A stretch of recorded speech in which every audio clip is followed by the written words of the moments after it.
Good morning class. ठीक है आप लोग? विश्व का भूगोल की क्लास चल रही है और विश्व के भूगोल में इसके पहले मैंने बहुत सारी चीज़ें करा दी हैं, जैसे कि ब्रह्मांड का हो गया है, इसमें सारे प्लैनेट्स, ब्रह्मांड की उत्पत्ति, इस पर हम लोगों ने बात कर ली है। इसके अलावा भौतिक भूगोल के कुछ महत्वपूर्ण टॉपिक जैसे कि ज्वालामुखी लोगों ने कर लिया है, भूकंप कर लिया है। ठीक है, इसके अलावा हम लोगों ने महाद्वीपों का विस्थापन सिद्धांत ये भी कर लिया है, प्लेट विवर्तनिक सिद्धांत ये भी कर लिया, जिससे हमें पता चलता है कि जो विश्व है बना कैसे है, इस पर हम लोगों ने बात कर ली है। इसके अलावा विश्व के भूगोल में कॉन्टिनेंट्स यानी कि जो महाद्वीप हैं उन महाद्वीपों का अलग अलग अध्ययन कर रहे हैं, बड़े से छोटे की तरफ। तो सबसे पहले हम लोगों ने एशिया, एशिया के बाद अफ्रीका, अफ्रीका के बाद उत्तरी अमेरिका और उत्तरी अमेरिका के बाद दक्षिणी अमेरिका का अध्ययन कर लिया है। इसके बाद आकार के आधार पर देखा जाए तो कॉन्टिनेंट्स आता है अंटार्कटिका, इसे हम लोग सबसे लास्ट में करेंगे। अध्ययन की दृष्टि से और आपकी परीक्षाओं की दृष्टि से यूरोप जो है काफ़ी महत्वपूर्ण होता है। तो आज की जो क्लास है ये यूरोप से संबंधित है, अर्थात हम लोग आज यूरोप का अध्ययन करेंगे।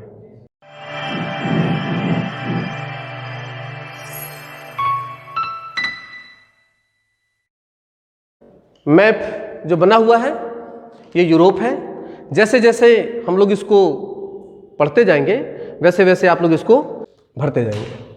पहले एक बार सामान्य सा परिचय ले लें यूरोप का, कि यूरोप के आसपास में जो इसकी सीमाएं बना रहा है वो कैसे बनती हैं। जब हम लोगों ने एशिया पढ़ा था तभी हम लोगों ने बात की थी। इसके अलावा जब हम लोगों ने अफ्रीका पढ़ा था तभी हम लोगों ने बात की थी कि अफ्रीका और एशिया दोनों ही यूरोप से लगे हुए हैं, जबकि एशिया का जो भूखंड है वो भी और जो अफ्रीका का भूखंड है ये भी लगा हुआ ही था। ये जो हिस्सा दिख रहा है ना आपका, ये अफ्रीका है। अफ्रीका के उत्तर में मैंने बताया था कि यहां पर क्या है, भूमध्य सागर है। ये भूमध्य सागर है, ये यूरोप है। और यूरोप के पूर्व में एशिया है, यहां पर एशिया है। अर्थात एशिया और यूरोप के जो स्थिति है ये आपस में मिले हुए हैं।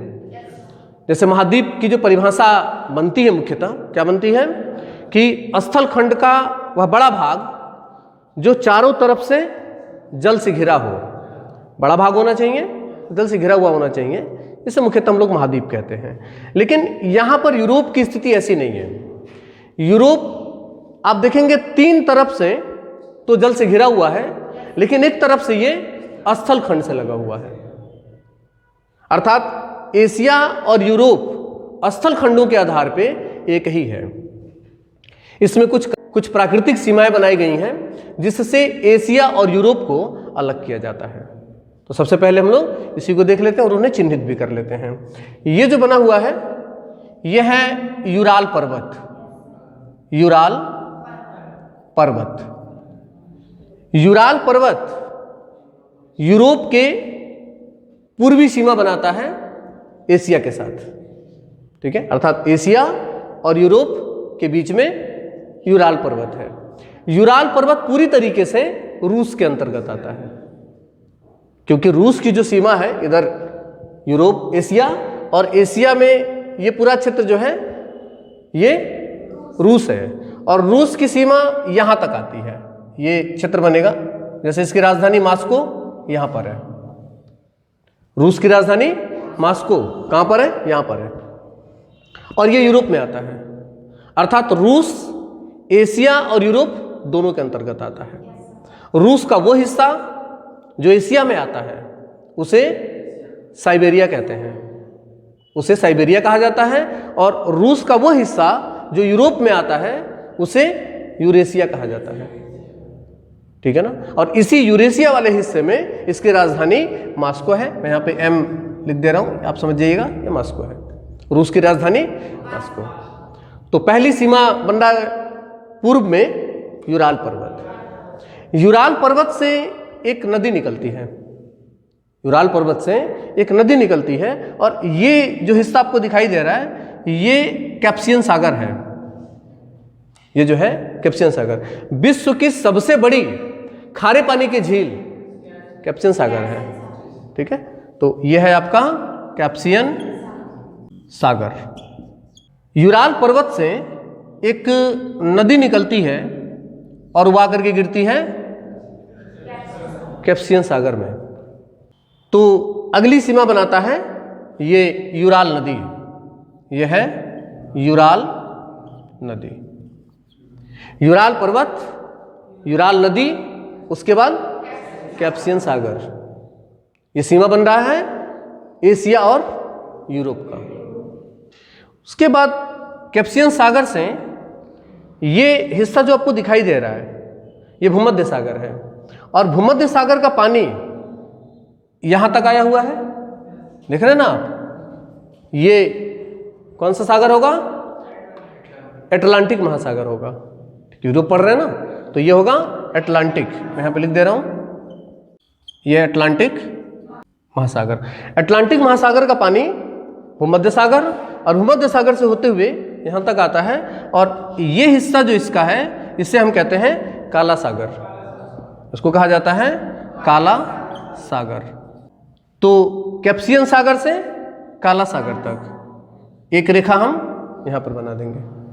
तो एक ये सीमा बनाता है काला सागर तक का क्षेत्र, बीच में ये सीधी रेखा बनाई जाती है काला सागर। काला सागर के बाद इसकी सीमा बन जाता है भूमध्य सागर, और भूमध्य सागर के बाद यह है अटलांटिक महासागर। ये इसकी सीमाएं हैं, किधर की?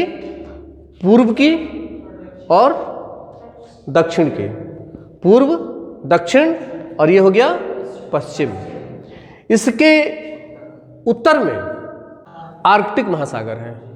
इसके उत्तर में यहाँ ऊपरी हिस्सा जो होगा यहाँ पर है आर्कटिक महासागर।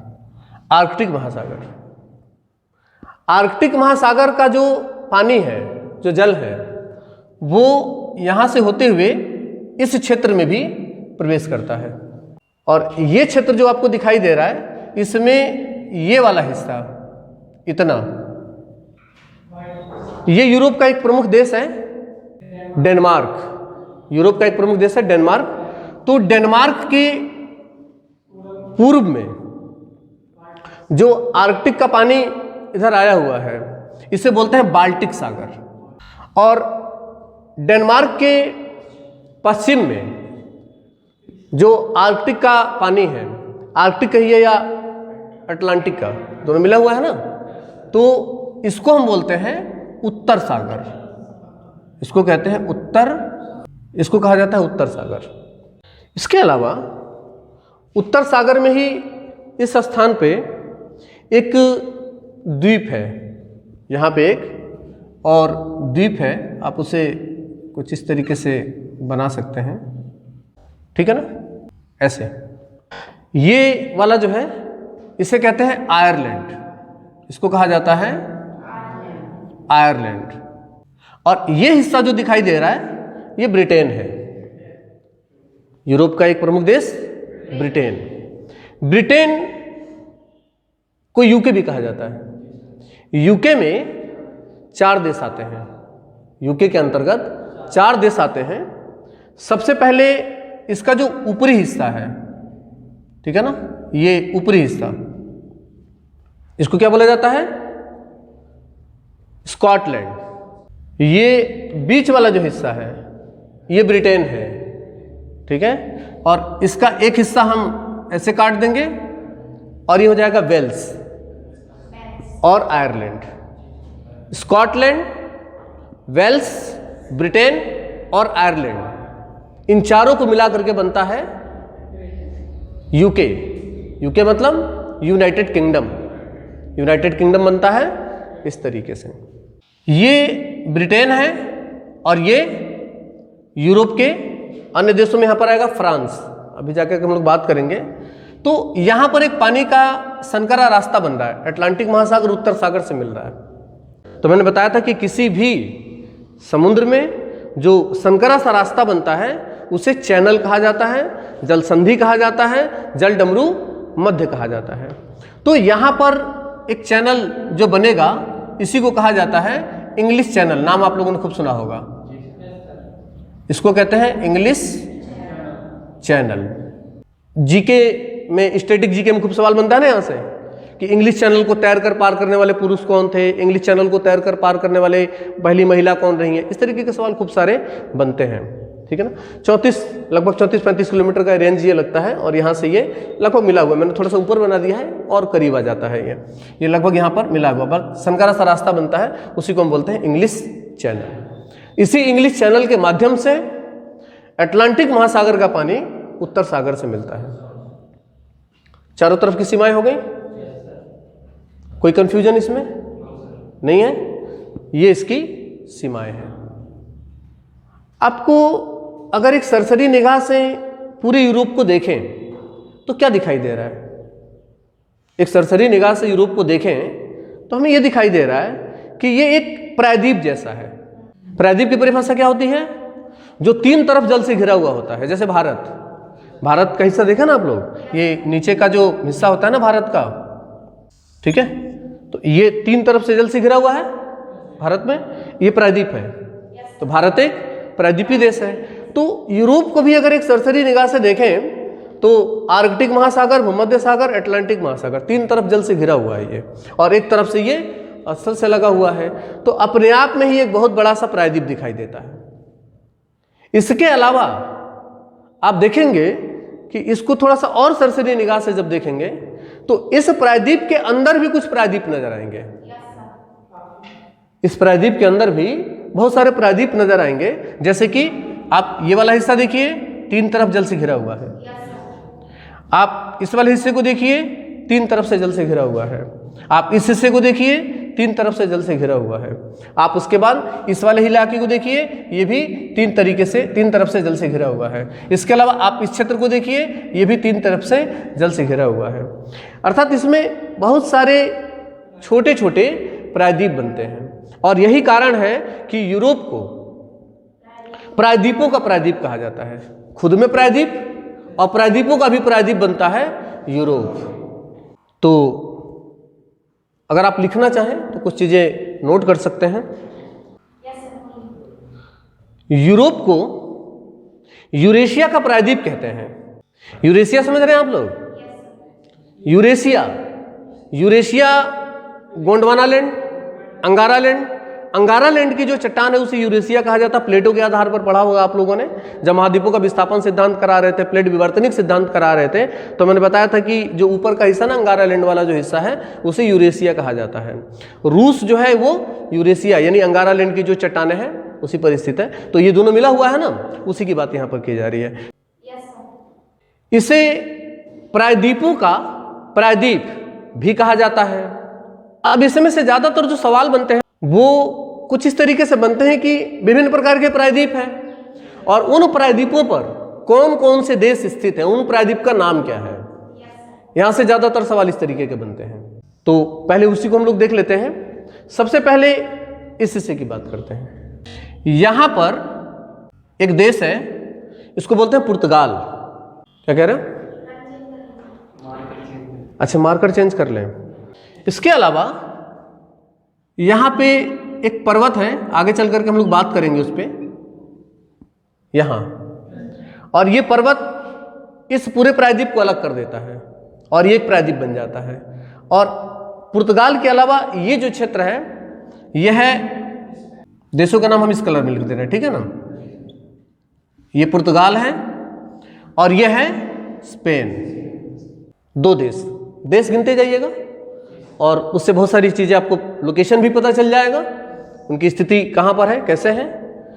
तो पुर्तगाल और स्पेन जिस प्रायद्वीप पर स्थित है उसे कहते हैं आइबेरिया का प्रायद्वीप। इस प्रायद्वीप का नाम है आइबेरिया का प्रायद्वीप। आइबेरिया के प्रायद्वीप पर दो देश हैं, आइबेरिया के प्रायद्वीप पर 2 देश है, कौन कौन से? पुर्तगाल और स्पेन।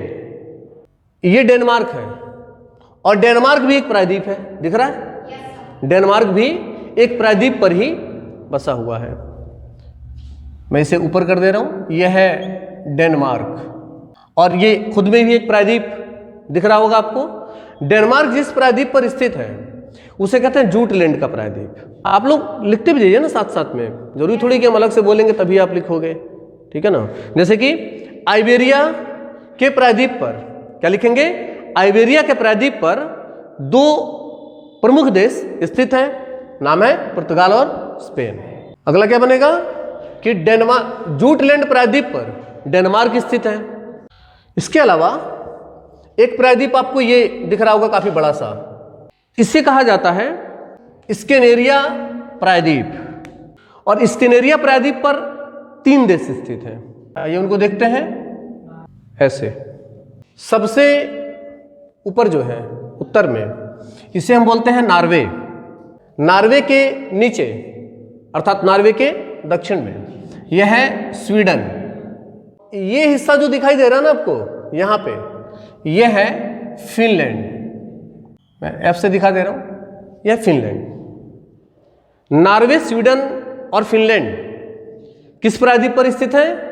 स्कैनेरिया के प्रायद्वीप पर स्थित है। अगर कभी सवाल इस तरीके से पूछा जाए कि ये जो स्कैनेरिया प्रायद्वीप है इसमें कुल कितने देश हैं, तो स्कैनेरिया प्रायद्वीप की जो मुख्य भूमि है उसमें तो 3 देश हैं, नॉर्वे, स्वीडन और फिनलैंड। लेकिन स्कैनेरिया प्रायद्वीप में कुल 5 देश आते हैं। इसमें डेनमार्क और आइसलैंड, डेनमार्क और आइसलैंड जो है ये भी स्कैनेरिया प्रायद्वीप के अंतर्गत आते हैं। आइसलैंड कहां पर है? आइसलैंड है यहां पे, काफी दूर है, छोटा सा। मैप में देखेंगे ओरिजिनल वाले में तो आपको दिखाई देगा, डेनमार्क से काफी दूर है आइसलैंड। उसके ऊपर यहां पर ग्रीनलैंड है, फिर उत्तर अमेरिका शुरू हो जाता है, ठीक है ना। और उसी ग्रीनलैंड पर डेनमार्क का अधिकार है। राजनीतिक अधिकार ग्रीनलैंड पर किसका है? डेनमार्क का है। महाद्वीपों का विस्थापन सिद्धांत जब हम पढ़ रहे थे तो मैंने बताया था कि स्कैनेरिया प्रायद्वीप का जो हिस्सा है वो ग्रीनलैंड तक मिला हुआ है, और उत्तरी कनाडा के जो पर्वत हैं, कनाडा के जो पर्वत हैं, ये पहले भौगोलिक रूप से एक ही साथ हुआ करते थे। बाद में इनका प्रवाह हुआ और ये अलग अलग हो गए। यही कारण है कि स्कैनेरिया प्रायद्वीप के अंतर्गत नॉर्वे, स्वीडन, फिनलैंड के अलावा यहाँ की जो भूमि है इसकी विशेषता और इसकी विशेषता एक जैसी है। इसके अलावा यहाँ पर है आइसलैंड, भौगोलिक रूप से यहाँ पर भी समानता पाई जाती है। तो स्कैनेरिया प्रायद्वीप के अंतर्गत ये भी आता है। तो स्कैनेरिया प्रायद्वीप के अंतर्गत कुल 5 देश और मुख्य भूमि में 3 देश। कौन कौन से? नॉर्वे, स्वीडन, फिनलैंड, और 2 और जोड़ लेंगे, कौन कौन से? आइसलैंड और डेनमार्क। आइसलैंड से एक सवाल और बनता है, और बहुत महत्वपूर्ण सवाल बनता है। आप देख रहे होंगे ये जो मैंने सीधी रेखा खींची है, एक्चुअली सीधी नहीं होती है। अगर वर्ल्ड का मैप देखेंगे तो ये ऐसे होगा, वृत्त है ना ये, तो ये 4.5 डिग्री नॉर्थ जो है ये 4.5 डिग्री वृत्त बनाता है। समझ पा रहे हैं आप इसे? आइसलैंड 6.5 डिग्री नॉर्थ के सबसे करीब है। तो एक सवाल बनता है कि विश्व की सबसे उत्तरी राजधानी कौन सी है? आइसलैंड की राजधानी है रिकजावी। रिकजावी आइसलैंड की राजधानी है और वो यहां पर है। और ये यूरोप का सबसे उत्तरी और विश्व का सबसे उत्तरी राजधानी रिकजावी है। किसकी राजधानी है? आइसलैंड की राजधानी है। यूरोप का सबसे पश्चिमी राजधानी, यूरोप का सबसे पश्चिमी राजधानी किस देश का होगा? सबसे पश्चिमी राजधानी आइसलैंड की राजधानी नहीं होगा। यूरोप का सबसे पश्चिमी राजधानी होगा पुर्तगाल की राजधानी। पुर्तगाल की राजधानी क्या है? लिस्बन। पुर्तगाल की राजधानी लिस्बन जो है वो यहां पर है। पुर्तगाल की राजधानी लिस्बन यूरोपीय देशों में या यूरोप की सबसे पश्चिमी राजधानी है। और यूरोप की सबसे पूर्वी राजधानी कौन सी होगी? यूरोप की सबसे पूर्वी राजधानी रूस की राजधानी मॉस्को है, सबसे लास्ट में यही राजधानी है, यह है मॉस्को।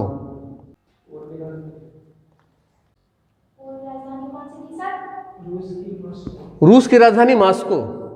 यूरोप में जो भी राजधानियां हैं, यूरोपीय देशों की जो भी राजधानियां हैं, वो तटों पर नहीं है, और खासकर भूमध्य सागर के तट पर तो बिल्कुल नहीं है। जैसे कि अभी हम लिस्बन की बात कर रहे थे, ये अटलांटिक महासागर के तट पर बिल्कुल किनारे पर बसा हुआ है। जैसे कि भारत का मुंबई तटीय है ना, बंदरगाह बनता है। लेकिन यूरोपीय देशों में एक देश, ये ग्रीस है, ये देश ऐसे जो है ना, ये ग्रीस है, और ये इटली है, इटली और ये ग्रीस है। तो ग्रीस, प्राचीन काल में ग्रीस को यूनान कहा जाता था, और इसकी राजधानी हुआ करती थी एथेंस, और आज भी ग्रीस की राजधानी एथेंस ही है। और एथेंस जो है वो यहां पर है, यह है एथेंस और यह है ग्रीस। ग्रीस को ही पहले यूनान कहा जाता था प्राचीन काल में। यूनान काफी बड़ा हुआ करता था उस समय, अब तो छोटा हो गया है, ठीक है ना। जैसे भारत भी काफी बड़ा हुआ करता था, उसी हिसाब से तो ये भी काफी बड़ा हुआ करता था जब यूनान हुआ करता, जब यहाँ पर अरस्तु हुआ करते थे, प्लेटो हुआ करते थे, उस समय की बात, सिकंदर के टाइम की बात हो रही है। फिलहाल ग्रीस जो है ये काफी छोटा सा ही है, और इसकी राजधानी एथेंस, आज भी एथेंस है, और यहाँ पर है, ये वही एथेंस है। शुकरात भी यहीं के थे, ठीक है। दो जगह हैं, एक एथेंस और एक स्पार्टा। एथेंस और स्पार्टा ये दोनों यूनान के अंतर्गत आने वाले दो प्रमुख शहर हुआ करते थे। स्पार्टा के हुआ करते थे प्लेटो, और एथेंस के हुआ करते थे अरस्तु। अरस्तु देश के संविधानों का अध्ययन किया, और देश के संविधानों का अध्ययन करने के बाद उन्होंने एक संविधानवाद की थ्योरी दी, सिद्धांत दिया, जिसे कहा गया संविधानवाद। जब उन्होंने बताया कि संविधान कैसे होने चाहिए, संविधान कितने प्रकार के हो सकते हैं, इन सब चीज़ों पर उन्होंने पहली बार बात की थी, और इसी कारण से इन्हें फादर्स ऑफ पॉलिटिक्स कहा जाता है। तो वो एक अध्ययन कराने के लिए विद्यालय या महाविद्यालय कह सकते हैं आप, उसकी स्थापना की थी इसी एथेंस में, और उसका नाम हुआ करता था लीसियम। समझ पा रहे हैं आप? अपनी संस्था का जो नाम है ना लीसियम, वो यहीं से लिया गया है। तो अब ये तो दिमाग में नहीं आ रहा ना कि मतलब भारतीय होकर के कहाँ यूनान चले गए सर, है? विद्वानों का कोई देश नहीं होता है। एक बार एक डॉक्टर साहब मिल गए थे किसी अस्पताल में, और बताया कि भारत में तो इतने अच्छे अच्छे विद्वान हैं, चाणक्य रहे, विवेकानंद रहे, और चाणक्य जिस संस्था में पढ़ाते थे, क्या नाम था उसका? तक्षशिला।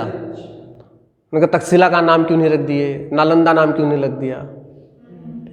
आप ये कहाँ यूरोप में जा रहे हैं, यूरोपीय नाम रख रहे हैं, यूनानी नाम रख रहे हैं ना। तो बड़ा सिंपल सा जवाब होता है इसका, अगर अरस्तु को आप नहीं मान रहे तो आप संविधान हटा दीजिए, क्योंकि संविधानवाद की थ्योरी भी उन्होंने ही दी है।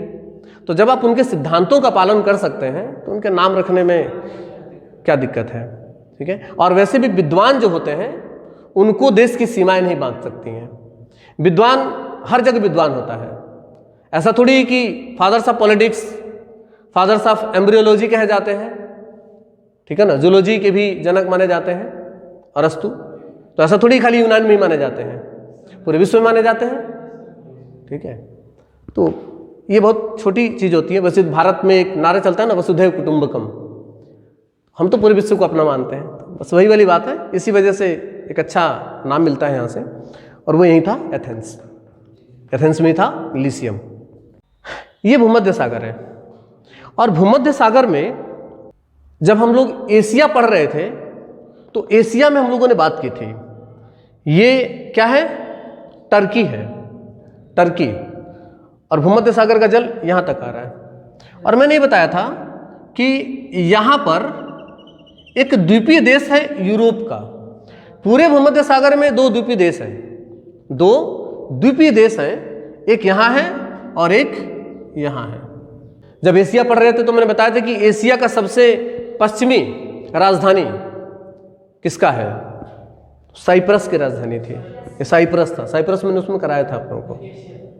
एशिया में, एशिया की सबसे पश्चिमी राजधानी किसकी राजधानी है? साइप्रस की राजधानी है। तो ये एशिया का देश है। भूमध्य सागर में एक देश एशिया का है और भूमध्य सागर में एक देश जो है वो यूरोप का है। और जो यूरोपीय देश है इसका नाम है माल्टा। माल्टा जो है ये एक यूरोपीय देश है। और एक और देश है वो एशियाई है, एशिया में मैंने कराया है साइप्रस। तो कुल मिला के भूमध्य सागर में दो देश हैं, एक यूरोप का और एक एशिया का, दोनों द्वीपीय देश हैं। क्लियर है?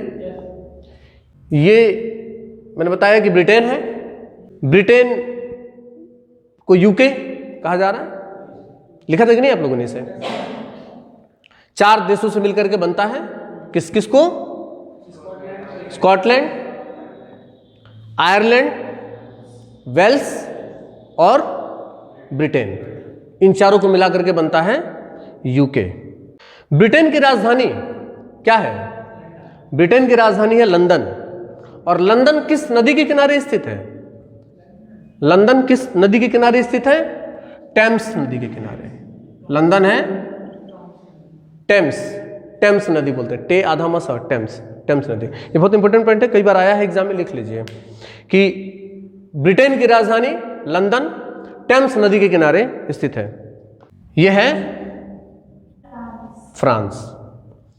यूरोप का क्षेत्रफल के आधार पे सबसे बड़ा देश कौन सा है? फ्रांस है। ये महत्वपूर्ण पॉइंट जो बनते जा रहे हैं इसे नोट करते जाइए। ये ब्रिटेन था और ये फ्रांस है। ब्रिटेन और फ्रांस के बीच में जो ये सागर है ये उत्तर सागर है और ये अटलांटिक महासागर है। अटलांटिक महासागर उत्तर सागर से मिलता है यहाँ पे, जिसे बोलते हैं इंग्लिश चैनल। तो किसी भी चैनल या जलडमरू मध्य या जलसंधि से जो सवाल बनते हैं वो दो तरह के बनते हैं। एक तो ये पूछा जाता है कि वो किन दो जलों को मिलाता है या किन दो सागरों को मिलाता है। तो दो सागरों को कौन कौन से मिला रहा है? अटलांटिक महासागर को उत्तर सागर से मिलाता है इंग्लिश चैनल। इसके अलावा एक सवाल बनता है कि किन दो भूखंडों को वो अलग करता है? किन दो भूखंडों को अलग करता है? तो ब्रिटेन को फ्रांस से अलग करने का काम करता है इंग्लिश चैनल। इंग्लिश चैनल को एक और नाम से जाना जाता है, इंग्लिश चैनल को डोबर जल संधि भी कहा जाता है। अगर इंग्लिश चैनल की जगह पे डोबर जल संधि आ जाए ना तो कंफ्यूज नहीं होंगे, एक ही बात है ये।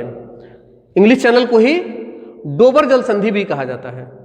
ये फ्रांस है और ये इटली है, ठीक है ना। ये देश जो है इसका नाम है इटली। फ्रांस और इटली की जो सीमा बना रहा है ये एक पर्वत बना रहा है। फ्रांस और इटली की सीमा पर जो पर्वत है इस पर्वत का नाम है आल्प्स पर्वत। नाम सुना होगा आप लोगों ने, आल्प्स पर्वत। इस पर्वत का नाम है आल्प्स। ये जो दिख रहा है ना ये फ्रांस है, ये इटली हो गया। ये वाला हिस्सा जो दिख रहा है पृथ्वी का स्वर्ग स्विट्जरलैंड, ये स्विट्जरलैंड है। तो आप देख पा रहे होंगे कि फ्रांस और स्विट्जरलैंड की भी सीमा एक पर्वत ही बना रहा है। ये आल्प्स का हिस्सा है। इसको यहां पे बोला जाता है जूरा पर्वत। देश बनते जा रहे हैं, बोर्ड पर ध्यान बनाए रखिए आप लोग। यह है आपका स्विट्जरलैंड। ये हिस्सा जो दिखाई दे रहा है ना ये वाला, ये जर्मनी है। हिटलर का जर्मनी, ये जर्मनी है।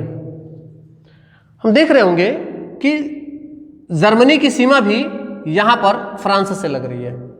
तो जर्मनी और फ्रांस की जो सीमा है उस पर स्थित है वासजेस पर्वत। यहां पर जो पर्वत बनेगा इसका नाम है, मैं यहां ले दे रहा हूं, इसका नाम है वासजेस पर्वत। यूरोप में इन पर्वतों से और दो देशों की जो सीमाएं बन रही हैं वहां से बहुत ठीक ठाक सवाल उठाए जाते हैं, समझ रहे हैं। क्योंकि यूरोप में बहुत छोटे छोटे देश हैं। विश्व के लगभग सारे छोटे देश जो हैं वो यूरोप में है। तो फिलहाल तो अभी बहुत बड़े बड़े देशों की हम बात कर रहे हैं, अभी हम छोटे छोटे देशों की भी बात करेंगे। छोटे छोटे का मतलब है कि जिनका रेडियस 1 किलोमीटर से भी कम है, जैसे कि वेटिकन सिटी उसका रेडियस 1 किलोमीटर से भी कम है। 1 किलोमीटर का मतलब एक गांव से भी छोटा है, 700-800 लोग रहते हैं मात्र वहां पे पूरे देश में। तो इस तरीके के भी छोटे छोटे कुछ देश पाए जाते हैं, लगभग यूरोप में ही है सारे, अभी उन पर बात की जाएगी। फिलहाल यहां पर भी आप देख रहे होंगे कुछ जैसे स्विट्जरलैंड छोटा सा ही देश है और छोटी छोटी सीमाएं बन रही हैं। तो ये एक बहुत महत्वपूर्ण सवाल बनते हैं कि किन दो देशों के बीच में कौन सा पर्वत है।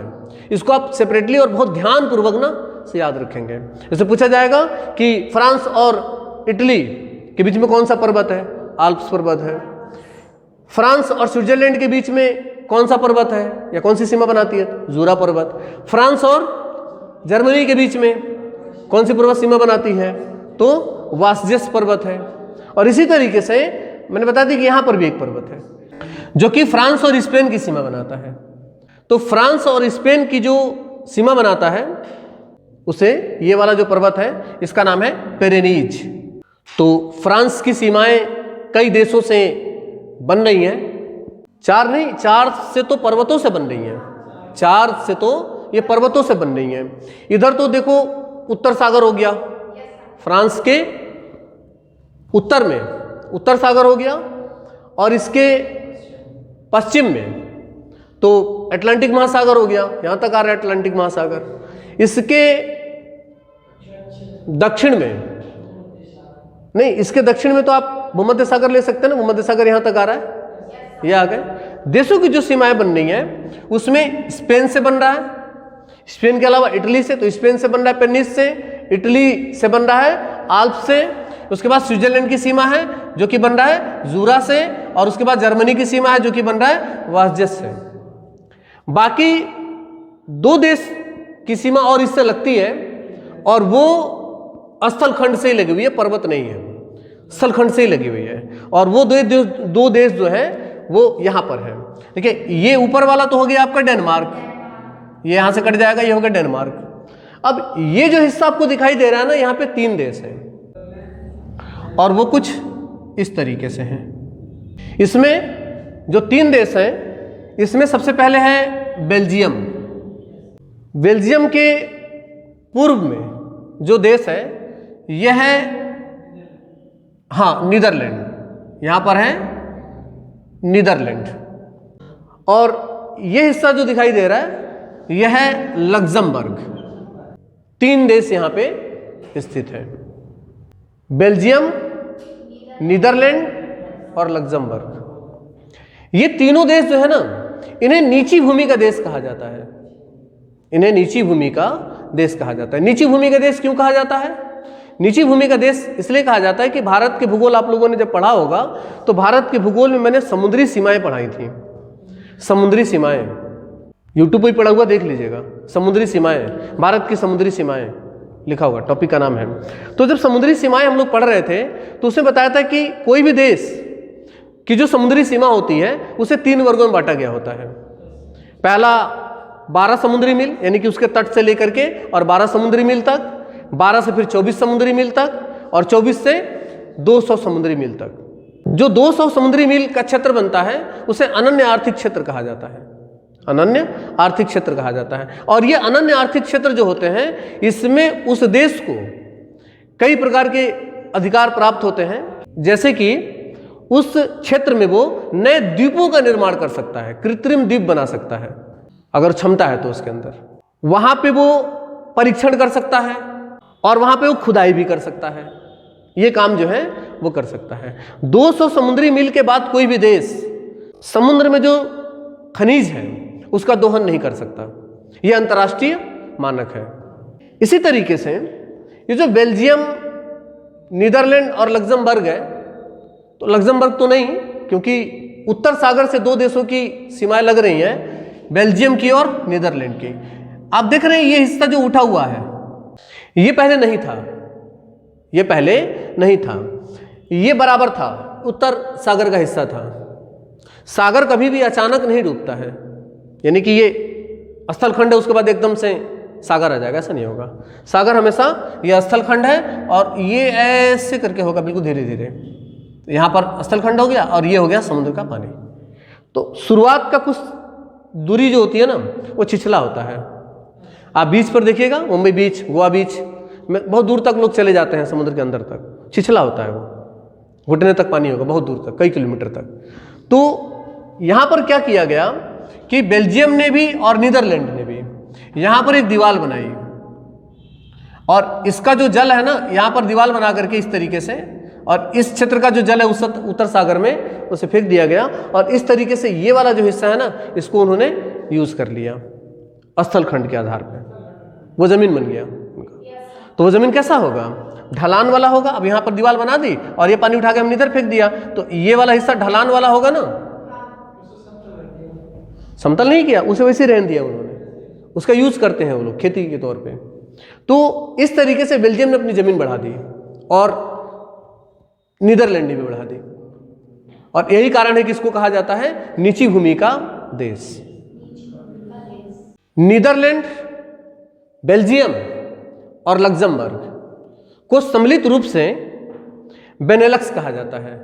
जैसे कि BE for Belgium, BE Belgium और एनई नीदरलैंड, एनई नीदरलैंड और एलयूएक्स लग्जमबर्ग, इसको बोलते हैं बेनेलक्स। लिख लीजिए इसको कि फ्रांस के उत्तर पूर्व में 3 देश स्थित हैं, बेल्जियम, नीदरलैंड तथा लग्जमबर्ग। इन्हें बेनेलक्स भी कहते हैं तथा इसे नीची भूमि का देश भी कहा जाता है। अगला लग्जमबर्ग से एक सवाल और बन जाता है। आप देख रहे होंगे कि लग्जमबर्ग जो है ना इसकी कोई समुद्री सीमा नहीं बन रही है। तो लग्जमबर्ग एक स्थल रुद्ध देश है, मतलब चारों तरफ से स्थल से घिरा हुआ जो देश होता है उसे स्थल रुद्ध देश कहते हैं। तो लिख लेंगे। वैसे तो यूरोप में बहुत सारे स्थल रुद्ध देश हैं, क्योंकि जितने भी छोटे छोटे देश हैं ना सब स्थल रुद्ध ही हैं। स्विट्जरलैंड भी एक स्थल रुद्ध देश है, ठीक है, और छोटे छोटे दो देश हैं वो भी स्थल रुद्ध देश हैं। लग्जमबर्ग उन सब में सबसे बड़ा है, स्थल रुद्ध देशों में सबसे बड़ा है लग्जमबर्ग। ये नीदरलैंड है। नीदरलैंड में 2 प्रमुख बंदरगाह हैं। एक का नाम है रॉटरडम और एक का नाम है एम्स्टर्डम। लिख दे रहा हूं मैं, एम्स्टर्डम होता है, मैं यहां पे लिख दे रहा हूं, ठीक है ना, क्योंकि वहां पर जगह नहीं है। एम्स्टर्डम और एक है रॉटरडम। एम्स्टर्डम नीदरलैंड की राजधानी है। नीदरलैंड की राजधानी एम्स्टर्डम और रॉटरडम इसका एक प्रमुख बंदरगाह है। तो आप इसे इस तरीके से लिख सकते हैं कि नीदरलैंड की राजधानी एम्स्टर्डम तथा नीदरलैंड का प्रमुख बंदरगाह रॉटरडम उत्तर सागर से लगा हुआ है या उत्तर सागर तट पर स्थित है। रॉटरडम से एक और सवाल बनता है कि यूरोप का सबसे व्यस्ततम बंदरगाह रॉटरडम बंदरगाह है। यूरोप का सबसे व्यस्ततम बंदरगाह रॉटरडम बंदरगाह है, से आप नोट कर सकते हैं। अब देखिए ये क्या है? अफ्रीका है और ये यूरोप है, ये स्पेन है, ठीक है ना। ये मैंने थोड़ा सा वैसे बना दिया है, थोड़ा और ऊपर उठ के आएगा ये ऐसे करते हैं। अफ्रीका हम लोगों ने पढ़ लिया है। तो अफ्रीका में भी हम लोगों ने इस पर बात की थी वैसे एक बार। स्पेन में यहाँ पे एक शहर है, इसका नाम है जिब्राल्टर। मैं यहाँ पे लेके आ रहा हूँ, यह है जिब्राल्टर। तो इस स्थान पर ये स्पेन अर्थात यूरोप और ये अफ्रीका। अफ्रीका का इस स्थान पर जो देश है उसका क्या नाम है? मोरक्को। यहाँ पर अफ्रीका का देश है मोरक्को। तो स्पेन, यूरोप का स्पेन और अफ्रीका का मोरक्को इस जगह से अलग होता है और अटलांटिक महासागर भूमध्य सागर से मिलता है। तो यहाँ पर भी एक जलसंधि बनेगा और इस जलसंधि का नाम है जिब्राल्टर जलसंधि। बहुत ही महत्वपूर्ण है, लिख सकते हैं कि जिब्राल्टर जलसंधि अटलांटिक महासागर को भूमध्य सागर से जोड़ता है तथा स्पेन को मोरक्को से अलग करता है तथा जिब्राल्टर पर ब्रिटेन का राजनीतिक अधिकार है। ब्रिटेन के जहां जहां राजनीतिक अधिकार है ना, ठीक से याद रखिएगा उनको। जब आप दक्षिण अमेरिका पढ़ रहे थे तो दक्षिण अमेरिका में भी एक द्वीप था अर्जेंटीना के पूर्व में, क्या नाम था? फॉकलैंड द्वीप। और फॉकलैंड द्वीप पर भी ब्रिटेन का अधिकार है। यहां जिब्राल्टर पर भी ब्रिटेन का अधिकार हो गया। ये बाल्टिक सागर है, ये ऐसे है फिनलैंड और ये बाल्टिक सागर। बाल्टिक सागर में यहां पे 3 देश है, इस जगह पे 3 देश है। इन्हें बाल्टिक देश कहा जाता है, सम्मिलित रूप से इन्हें बाल्टिक देश कहा जाता है। सबसे ऊपर है एस्टोनिया, बीच में है लातविया और उसके नीचे है लिथुआनिया। इन तीनों देशों को सम्मिलित रूप से बाल्टिक देश कहा जाता है। दुनिया के कुछ सबसे छोटे देशों पर बात कर लेते हैं। यूरोप में ही मैं बता रहा था, तो सबसे छोटा देश ये इटली है। और इटली की जो राजधानी है ना, वह रोम, ये रोम है। और रोम के अंदर यहां पे एक देश है, इटली एक देश है। और इटली देश की राजधानी है रोम। और रोम के अंदर एक देश है, नाम है वेटिकन सिटी। वेटिकन सिटी ये दुनिया का सबसे छोटा देश है। दुनिया का सबसे छोटा देश वेटिकन सिटी कहां पर है? इटली की राजधानी रोम, रोम के अंदर। इसका जो रेडियस है ना, मैं इसे यहां लेके आ रहा हूं और इसका नाम क्या है? Vatican city. दुनिया का सबसे छोटा देश है। अब चूंकि छोटा है तो इसका रेडियस पूछा जा सकता है, तो यह है 0.44 किलोमीटर। समझ पा रहे हैं आप? आधे किलोमीटर से भी कम हो गया ये वर्ग किलोमीटर। और यहां पे 840 की जनसंख्या है। आप लिख सकते हैं दुनिया के सबसे छोटे देश में पहला लिखेंगे Vatican city. Vatican city Italy की राजधानी रोम में स्थित है। इसका क्षेत्रफल 0.44 वर्ग किलोमीटर है तथा इसकी जनसंख्या 840 है। दूसरा जो सबसे छोटा देश है, दूसरा सबसे छोटा देश है, देखिए कहां पर है, पहले लोकेट कर लीजिए। ये फ्रांस है और ये इटली है। फ्रांस और इटली की सीमा पर यहां पर एक देश है, इसी कॉर्नर में, नाम है मोनाको। अगला देश है, मैं यहां लिख दे रहा हूं, उसका नाम है मोनाको। मोनाको से 2-3 सवाल बनेंगे। पहला कहां है, तो कहां है ये? इटली और फ्रांस की सीमा पर स्थित है मोनाको। यह दुनिया का सबसे ज्यादा जनसंख्या घनत्व वाला देश है। यह दुनिया का सबसे ज्यादा जनसंख्या घनत्व वाला देश है। जनसंख्या घनत्व का क्या मतलब होता है?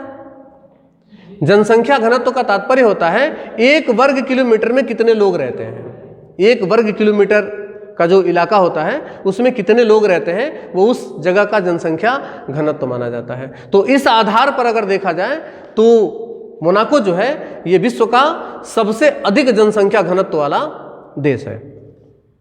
कहां पर स्थित है ये? इटली और फ्रांस की सीमा पर स्थित है। 2 देश हो गए। इसके अलावा यूरोप में तीसरा जो सबसे छोटा देश है वो भी इटली में ही है। इटली के पूर्वी तट पर, ये इटली है और इटली के पूर्वी तट पे यहां पे एक और देश है और उसका नाम है मैरीनो। तो तीसरे में लिख लीजिए मैरीनो।